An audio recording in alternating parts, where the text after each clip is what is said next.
Di surat At-Tur, Al-Quran mengatakan waladzina amanu wa tabatum dzurriyyatahum biimanin alhaqna bihim dzurriyyatahum.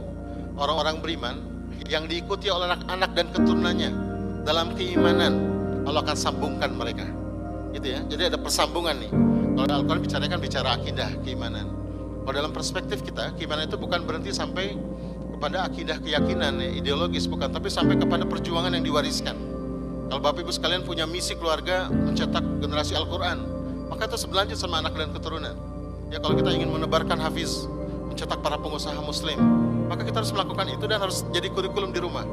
Jadi ada konsistensi, ada koherensi. Apa yang ayah lakukan, apa yang cita-citakan dengan apa siapa dirinya, nyambung gitu ya. Jadi ayah itu membentuk kewirausahaan, ya gitu. Yang berikutnya apa? Ayah itu seorang narator peradaban. Dia seorang speaker dia di rumahnya. Kalau ayah itu ngomongnya sedikit tapi dalam. Kalau ibu ngomongnya banyak tapi nggak jelas gitu ya. Karena memang sunatullahnya begitu, ya. Ayah tuh ngomongnya harus dalam. Nak, kamu bukan anak biologis ayah, nak. Kamu anak ideologis ayah, nak. Kamu harus melanjutkan perjuangan ayah, nak, gitu ya. Dan perjuangannya harus sampai akhir hayat gitu. Ya, bukan perjuangan temporer ya, tapi harus sampai akhir hayat begitu. Ya, apa nih? Menebarkan Al-Quran, menolong anak yatim, melestarikan alam, ya, mengkampanyekan makanan halal dan thayyib, menebarkan pengobatan herbal ala Rasulullah misalnya begitu ya. Itu harus jadi perjuangan keluarga tuh. Harus kita pilih. Ya, keluarga kita harus berjuang di bidang yang mana gitu. Maka iman dalam konteks ini adalah iman adalah titik kesadaran di mana kita berjuang pada suatu bidang untuk menolong agama Allah, untuk keimanan gitu. Ya, maka teman-teman sekalian, iman itu kalau dalam pendidikan fitrah itu nggak berhenti sampai keyakinan. Iman itu harus sampai perjuangan. Karena iman harus diuji. Kalau di framework yang saya bangun di Fitrah Based Education ya, pendidikan berbasis fitrah, 0 sampai 6 itu mahabbah. Buat anak jatuh cinta kepada Allah, kepada Rasul, 0 sampai 6. 7 sampai 10 itu tau'iyah, buat mereka sadar. Ya, buat mereka punya kesadaran untuk beribadah. Bukan cuma karena aturan, tapi kesadaran. Ya, beribadah bukan karena kesadaran, nanti dia akan meninggalkan. Saya banyak mendengar anak-anak dibiasakan sholat dari kecil, dibiasakan baca Quran dari kecil, benar.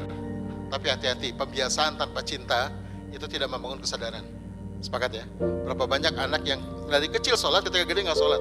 Belum lama saya ketemu seorang ibu, cerita begini, Ustadz, anak saya kelas 2 Ali di pondok pesantren, hafal 19 juz. Bagus bu, saya bilang. Tapi masalahnya Ustadz, apa bu masalahnya? Kalau pulang ke rumah, libur syariah. Atau libur syariah, syariahnya libur. Ya, sholatnya belang bentong, ya, murojaahnya males, main game sampai pagi. Banyak bertemu begitu? Banyak Bapak Ibu. Kenapa? Karena pembiasaan tidak dibarengi dengan mahabbah gitu ya.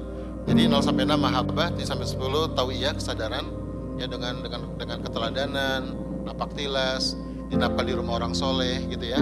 Disuruh bawain tasnya Ustadz Abdul Somad dan seterusnya begitu ya.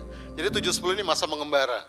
Masa membuat anak jatuh cinta kepada tokoh ya, pada ulama 7-10, pada ilmu 7-10 ya. Sehingga nanti muncul kesadaran yang muncul dari keterpesonaan atau keberkesanan pada aktivitas. 11 sampai 14 itu tahap untuk pengujian, diuji itu, ya, dikasih beban dia, ya, dikasih tanggung jawab. Kalau secara bakat ya, mulai dikasih investasi, mulai dimagangkan, dikasih maestro.